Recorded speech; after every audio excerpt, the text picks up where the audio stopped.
ತಿಂದದ್ದೆಲ್ಲ ವಾಂತಿ ಆಗ್ತದೆ, ಪಿತ್ತ ಆಗ್ತದೆ, ನೋವಾಗ್ತದೆ, ಆ ಹೊಟ್ಟೆ ಒಜ್ಜೆ ಆಗ್ತದೆ, ಅದನ್ನು ಹೊತ್ತುಕೊಂಡು ತಿರುಗಾಡಬೇಕು. ಹಡಿಯು ಮುಂದಾಗ ಜನ್ಮಾಂತರ ಪುನರ್ಜನ್ಮ ಇದ್ದಂತೆ, ಬದುಕ್ತಾಳೋ ಇಲ್ಲೋ ಗೊತ್ತಿಲ್ಲ ಅಂತನ್ನುವಂಥದ್ದು.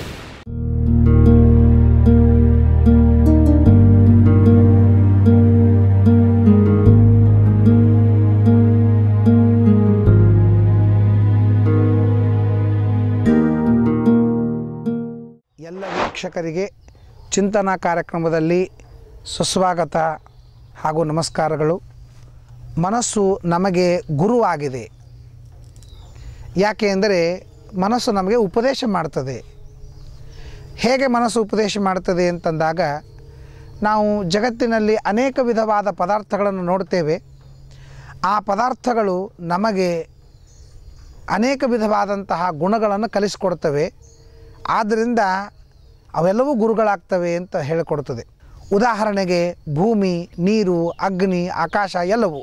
ಈ ಭೂಮಿಯಿಂದ ಏನು ಕಲಿತಿದ್ದೇವೆ ಅಂತ ಅನ್ನೋದು ವಿಚಾರ ಮಾಡಿದಾಗ, ಯಕ್ಷನ ಒಂದು ಪ್ರಶ್ನೆಯೊಳಗೆ ಭೂಮಿಗಿಂತಲೂ ಭಾರತರವಾದದ್ದು ಯಾವುದು? ಮಾತಾ, ತಾಯಿ ಅಂತ ಹೇಳ್ತಾಳೆ. ಭೂಮಿಗಿಂತಲೂ ದೊಡ್ಡವಳು ಯಾರು ಅಂದರೆ ತಾಯಿ ಅಂತೆ. ಯಾಕೆ? ತಿತಿಕ್ಷಯ, ಸಹನಶೀಲತೆಯಿಂದ ತಾಯಿ ಭೂಮಿಯನ್ನು ಮೀರಿಸಿದ್ದಾಳೆ ಅಂತ. ತಾಯಿ ಮಾಡಿಕೊಳ್ಳುವ ಸಹನಶೀಲತೆ ಸಾಧ್ಯನೇ ಇಲ್ಲ ಮೀರಿಸಲಿಕ್ಕೆ. ತನ್ನನ್ನು ಹೊಟ್ಟೆಯೊಳಗೆ ಇಟ್ಟುಕೊಂಡಾಗ ಸಹನ ಮಾಡೋದ್ರಿಂದ ಹಿಡ್ಕೊಂಡು ಯಾವಾಗ ಗರ್ಭ ಧಾರಣೆ ಮಾಡ್ತಾಳೆ ಆಗ ತಿಂದದ್ದೆಲ್ಲ ವಾಂತಿ ಆಗ್ತದೆ, ಪಿತ್ತ ಆಗ್ತದೆ, ನೋವಾಗ್ತದೆ, ಆ ಹೊಟ್ಟೆ ಒಜ್ಜೆ ಆಗ್ತದೆ, ಅದನ್ನು ಹೊತ್ತುಕೊಂಡು ತಿರುಗಾಡಬೇಕು. ಹಡಿಯು ಮುಂದಾಗ ಜನ್ಮಾಂತರ ಪುನರ್ಜನ್ಮ ಇದ್ದಂತೆ, ಬದುಕ್ತಾಳೋ ಇಲ್ಲೋ ಗೊತ್ತಿಲ್ಲ ಅಂತನ್ನುವಂಥದ್ದು. ಹೀಗೆ ಪ್ರತಿಯೊಂದು ಹಂತಗಳಲ್ಲಿ ತಾಯಿಯಾದವಳು ನಮ್ಮ ಬಗ್ಗೆ ಸಹನಶೀಲತೆಯನ್ನು ಇಟ್ಟುಕೊಳ್ಳೋದ್ರಿಂದ ಆ ಭೂಮಿಗಿಂತಲೂ ಸಹನಶೀಲತೆ ತಾಯಿಗಿದೆ ಅಂತ ಅನ್ನೋದಕ್ಕಾಗಿ ಯಕ್ಷ ಧರ್ಮರಾಜನಿಗೆ ಪ್ರಶ್ನೆ ಮಾಡ್ತಾಳೆ. ಅತ್ಯಂತ ಗುರುತರವಾದದ್ದು ಯಾವುದು ಅಂತ ಕೇಳಿದಾಗ ತಾಯಿ ಅಂತಂತ.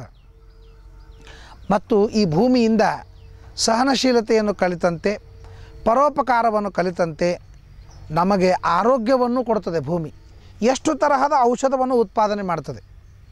ಹಿಂದಕ್ಕಿನ ಕಾಲಕ್ಕೆ ನದಿ ನೀರು ಕುಡಿತಿದ್ರು. ನದಿ ನೀರು ಕುಡಿದ್ರಿಂದ 100 ವರ್ಷ ಬದುಕ್ತಿದ್ರು. ಯಾಕೆ ಬದುಕ್ತಿದ್ರು ಅಂತಂದ್ರೆ, ಆ ನದಿ ನೀರು ಎಲ್ಲ ವನದೊಳಗೆ ಹಾಯ್ದು ಬಂದು, ಎಲ್ಲ ವನಸ್ಪತಿಗಳಲ್ಲಿ ಹಾಯ್ದು ಬಂದು, ಎಲ್ಲ ಔಷಧಗಳ ಸಾರವನ್ನು ತನ್ನ ನೀರೊಳಗಿಟ್ಟುಕೊಂಡು ಹರಿತಿತ್ತು. ಹರಿದಾಗ ಆ ನೀರು ಕುಡಿದ್ರೆ ಎಲ್ಲ ತರಹದ ಔಷಧಗಳು ನಮ್ಮ ಹೊಟ್ಟೆಯೊಳಗೆ ಹೋಗ್ತಿದ್ದು.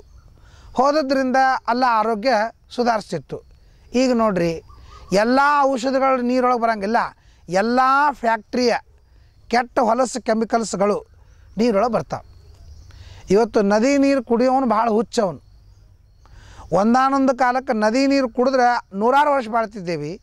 ಇವತ್ತು ನದಿ ನೀರು ಕುಡಿದ್ರೆ 100 ದಿವಸ ಬಾಳಂಗಿಲ್ಲ. ಆದ್ದರಿಂದ ಆ ನದಿಯಲ್ಲಿ ಅಷ್ಟು ನೀರು ಶಕ್ತಿ ಬರ್ತಿತ್ತು, ಉತ್ಪಾದಕತ್ವ. ಈ ಭೂಮಿಯು ಔಷಧವನ್ನು ಕಂಡು ಹಿಡಿತು ಅಂತನ್ನೋದಕ್ಕಾಗೇ, ಭೂಮಿಯು ಔಷಧವನ್ನು ಕೊಟ್ಟಿತು ಅಂತನ್ನೋದಕ್ಕಾಗೇ ಇವತ್ತು ನಾವು ಆರೋಗ್ಯದಿಂದ ಇದ್ದೇವೆ.